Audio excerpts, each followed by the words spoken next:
तो आज सबसे बड़ा सवाल यह है कि क्या अमेरिका ईरान पर अप्रत्याशित हमले करने जा रहा है? क्या अमेरिका नॉन कन्वेंशनल वॉरफेयर का सहारा लेने जा रहा है ईरान पर हमले के लिए?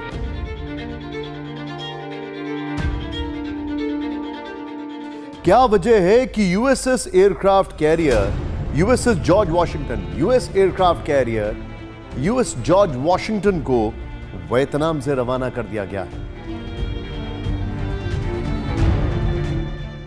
क्यों ऐसा लग रहा है कि पेंटागन की तरफ से इंडिकेशन आ रहे हैं कि अमेरिका नॉन कन्वेंशनल वॉरफेयर का सहारा ले सकता है? क्यों ऐसा कहा जा रहा है, जो कि रिपोर्ट किया जा रहा है कि जो न्यूक्लियर वेपन स्ट्रैटेजी है उसको फिर से रिव्यू की जरूरत है?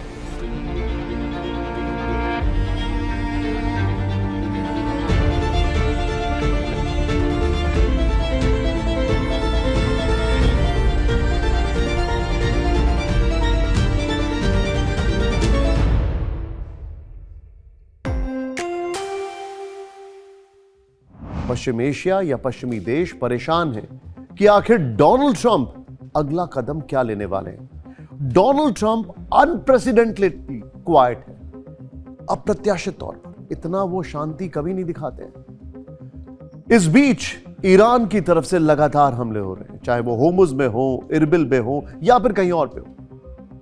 लेकिन अब आगे क्या होगा, ये पूरी रिपोर्ट, ये पूरी कहानी समझने के लिए सबसे जरूरी है समझना वो पहली रिपोर्ट जो कि न्यूक्लियर वॉर, न्यूक्लियर वेपन या न्यूक्लियर वेपन जैसा कोई ऐसी चीज के इस्तेमाल का इंडिकेशन कर रहा है जिससे लग रहा है कि एक धमाका या दो धमाका और फिर सब कुछ खत्म या सारा युद्ध वहीं पे स्टॉल हो जाएगा। क्या हम एक और हिरोशिमा नागासाकी देख सकते हैं? यह सवाल क्यों पूछे जा रहे हैं? क्योंकि सीनियर पेंटागन ऑफिशियल एल्ब्रिच कॉल्बी ने कहा है यूएस जो है, अमेरिका जो है, करंटली रिव्यू कर रहा है रणनीति, currently reviewing the strategy for the specific and potential use of nuclear weapons as part of nuclear strategy review।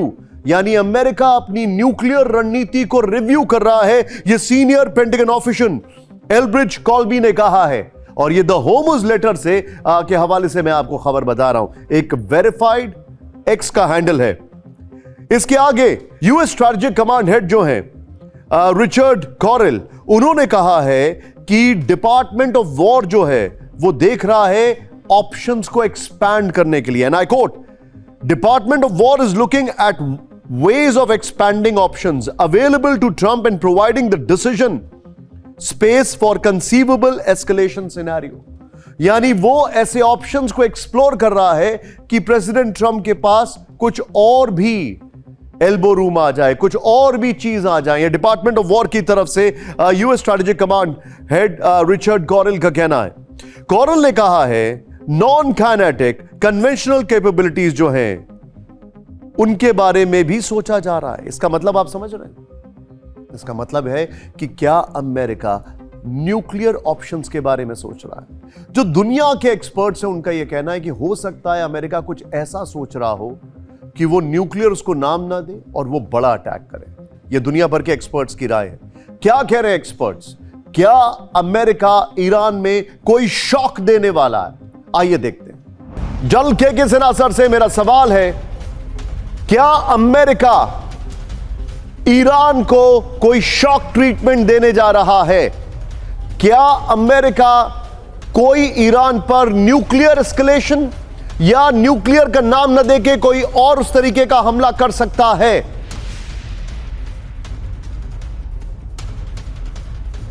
जय हिंद निशान। जय हिंद सर। ये सवाल यदि आप पहले से पूछे होते तो मैं कहता कि शायद ऐसी कोई कोई भी न्यूक्लियर स्ट्राइक नहीं करेगा, मगर आज के दिन में परिस्थितियां बदल चुकी हैं और अमेरिका ये चीज़ें स्ट्राइक करता है। और उसने सेकेंड वर्ल्ड वॉर के बाद में पूरी युद्ध खत्म हो गई थी, कोई मतलब नहीं रखता था, उसने जो हिरोशिमा नागासाकी में डाला। और यही अमेरिका की एक नीति होती है कि वो नई चीज़ों को करता है। देखिए, अभी जो टैक्टिकल न्यूक्लियर वेपन की आपने बात की, हाँ, जो कन्वेंशनल जो बड़े न्यूक्लियर वेपन्स हैं, जो इंटरकॉन्टिनेंटल हैं, उसका तो यूज़ नहीं होगा। मैं टैक्टिकल न्यूक्लियर वेपन का यूज़ दो जगह बड़ा क्वेश्चन मार्क है, एक बाई रशिया एक इसको कर सकता है, दूसरा अमेरिका कर सकता है टैक्टिकल न्यूक्लियर वेपन। इसको आप नकार नहीं सकते हैं, क्योंकि जिस तरह से उनके पास ऑप्शंस की कमी हो गई है। Noted sir. There the complete strategy is failing militarily, politically. लेकिन अब सवाल खड़ा यह होता है कि इतनी खामोशी क्यों है? प्रेसिडेंट ट्रंप, अमेरिका इतने खामोश तो कभी नहीं दिखाई दिए। ईरान लगातार हमले कर रहा है। आज रिपोर्ट आती है कि ईरान ने इरबिल में ऐसे होटल में हमला किया जहां पर शायद अमेरिकन थे या अमेरिकन रुके हुए थे। कंफर्म्ड रिपोर्ट्स नहीं है, लेकिन वो हमले के शॉट जरूर दिखाई दे रहे हैं। इसका मतलब क्या है आप जानते हैं? इसका मतलब यह है कि ईरान का एक धड़ा लगातार पुश कर रहा है। वो ये देख रहा है कि अमेरिका कहां तक स्ट्रेच हो सकता है। इस बीच यूएसएस अब्राहम लिंकन को लेकर जो खबरें आई उसको अमेरिका ने डिनाई कर दिया। लेकिन एक और बड़ी खबर आई, यह भी वॉर से ताल्लुक रखती हुई खबर है। वो खबर यह है कि यूएसएस जॉर्ज वॉशिंगटन को रवाना कर दिया गया है। यह खबर आई कि उसको वियतनाम से डिपार्ट कर दिया गया 12 अगस्त को, और वो जगह ले सकता है यूएसएस अब्राहम लिंकन की। यह खबर आ रही है, ऐसा रिपोर्ट किया जा रहा है। यानी कि इस युद्ध का दायरा बढ़ाने की तैयारी चल रही है। क्या यह समझा जाए? और अगर युद्ध का दायरा बढ़ाया जाएगा तो अमेरिका की टेबल पे जितने भी ऑप्शंस हैं, उसने लगभग सारे ऑप्शंस एक्सप्लोर कर लिए। अपने बड़े बड़े बॉम्बर्स का सहारा ले लिया है, मैसिव अटैक किया है, होर्मुज को एक तरफ से नेवल ब्लॉकेड कर रखा है। फिर अमेरिका के पास ऑप्शंस क्या बचते हैं? अमेरिका का कितना मिडिल ईस्ट के देश साथ देंगे? क्या इस बार इजराइल पूरी ताकत से आएगा? कौन होगी वो कंट्री, अमेरिका या इजराइल, जो कि न्यूक्लियर ऑप्शन के बारे में बहुत सीरियसली सोच रहा है? ये वो सारी चीजें हैं जो हर कोई समझना चाहता है, क्योंकि इस युद्ध में तैयारी क्या है वो बताने से पहले अमेरिका के पास क्या क्या ऑप्शंस लूज आउट हो गए वो समझना है। पहला, रिजीम चेंज का ऑप्शन, जो उनका एक शॉक ट्रीटमेंट था, डिसेप्शन जो था, जो खमनेई को मारने के बाद उनको एक एडवांटेज मिल सकता था, वो they have lost out on. दूसरा, होर्मुज पे जो उनकी पकड़ है, उतनी ही मजबूत पकड़ अगर हम माने कि अमेरिका की है, ईरान की भी है। और होर्मुज में कितना ट्रांजिट हो रहा है पूरी दुनिया जानती है। डोनाल्ड ट्रंप कितना भी बोले कि एवरीथिंग इज नॉर्मल, लेकिन पूरी दुनिया को सच पता है। फिर बाब अल मंदेब, जहां पर हूती अटैक कर रहा है, वहां पर भी एक बहुत बड़ा संकट है। यानी दुनिया के 2 बड़े ऑयल एंड गैस रूट्स पर तनाव है। अमेरिका ने क्या क्या लूज आउट किया है, उसका सबसे बड़ा एग्जाम्पल यह है कि इस वक्त मिडिल ईस्ट की जो कंट्रीज है, पश्चिम एशिया की जो कंट्रीज हैं, वो अपने तौर पर ईरान से बातचीत कर रही हैं। लेकिन उसके बाद भी ईरान जो है वो पुश कर रहा है, ग्रेजुअली, धीरे धीरे। अब आगे क्या हो रहा है ये समझिए। हमारे पास जो जानकारी आ रही है वो ये है, अल जजीरा से बातचीत करते हुए मुस्तफा कोशेम जो प्रोफेसर हैं, उनका यह कहना है, तेहरान की यूनिवर्सिटी में, उनका यह कहना है कि जो होर्मुज स्ट्रेट को रीओपन करने का फेलियर है, उसके बाद लार्ज स्केल अटैक हो सकता है। क्योंकि जो ट्रंप हैं वो डिफीट तो मानने वाले नहीं हैं, लेकिन ये फेलियर है कि वो होर्मुज को नहीं खुलवा पाए, इसलिए अब वो बहुत बड़ा हमला कर सकते हैं।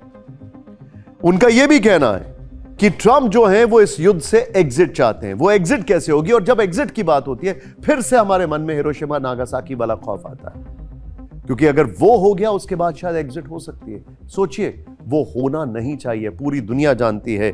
और क्या यही वजह है, जो मैंने आपको थोड़ी देर पहले एक चीज पढ़ के बताई, सीनियर पेंटागन ऑफिशियल एल्ब्रिच कॉल्बी, जो उन्होंने कहा है, क्या वही वजह है कि ईरान के जनरल ने कहा कि अगर हम पर न्यूक्लियर हमला होगा तो हम सारे अमेरिकी बेसिस पे कब्जा कर लेंगे? क्या ऐसी तैयारी चल रही है? अब एक और बड़ा सवाल यह है कि अमेरिका तैयारी क्या कर रहा है। जो एक जानकारी आ रही है, वो जानकारी यह आ रही है कि स्कॉट बेसेंट जो हैं, उनका यह कहना है कि अब वो हम इनके ऊपर सैंक्शंस लगाने वाले हैं जिसकी ये लोग कल्पना भी नहीं कर सकते। वो इकोनॉमिक मेजर्स लगाएंगे जो ईरान ने कभी सोचे भी नहीं होंगे। लेकिन सवाल यह है कि अगर आपने इकोनॉमिक मेजर्स का इस्तेमाल किया, सैंक्शंस लगाए, तो ईरान इस वक्त और कंट्रीज के साथ बातचीत कर रहा है और कंट्रीज के साथ आगे बढ़ रहा है। इस बीच ईरान इंटरनेशनल पे खबर आती है कि यूएस सेंट्रल कमांड के जो चीफ हैं, एडमिरल ब्रैड कूपर, उन्होंने तैयारी शुरू कर दी है ईरान के इंफ्रास्ट्रक्चर, जिसमें ऑयल, गैस, इलेक्ट्रिक फैसिलिटी, इन सब के ऊपर हमले की तैयारी को लेकर। और ये उनका जो रीसेंट विजिट था इजराइल में, उस दौरान ये चर्चा हुई। इजराइल के चैनल 13 ने रिपोर्ट किया, ईरान इंटरनेशनल ने इसको कोट किया। इसको लेकर बाद में यूएस सेंटकॉम का डिनायल भी अल जजीरा पर आ गया। सिचुएशन एक ऐसे दौर पर आ चुकी है, एक ऐसे मोड़ पर आ चुकी है जहां पर लगता है कि अमेरिका के लिए इस युद्ध से एग्जिट रूट नहीं है। वो इस युद्ध में आ तो चुके हैं लेकिन निकलने का रास्ता नहीं दिखाई दे रहा है। और यह पहली बार है जब अमेरिका को इतना नुकसान पहुंचा है, क्योंकि अमूमन अमेरिका किसी तीसरे मुल्क पर जाकर अपनी तैयारी करता है या हमले करता है। यहां पर अमेरिका के जो बेसेस हैं वो डेंजर जोन में है और अमेरिका में किसी भी प्रेसिडेंट के लिए बॉडी बैग्स बिल्कुल भी काबिले बर्दाश्त नहीं है। आगे क्या होगा, पूरी दुनिया बस यही प्रे कर रही है कि कोई न्यूक्लियर ऑप्शन या उस तरीके से उसका नाम बदल के कोई भी ऐसा ऑप्शन का इस्तेमाल ना हो। लेकिन अगले कुछ घंटे बहुत ही डिसाइसिव होने वाले हैं और ये चैनल आपको रिपोर्ट करता रहेगा।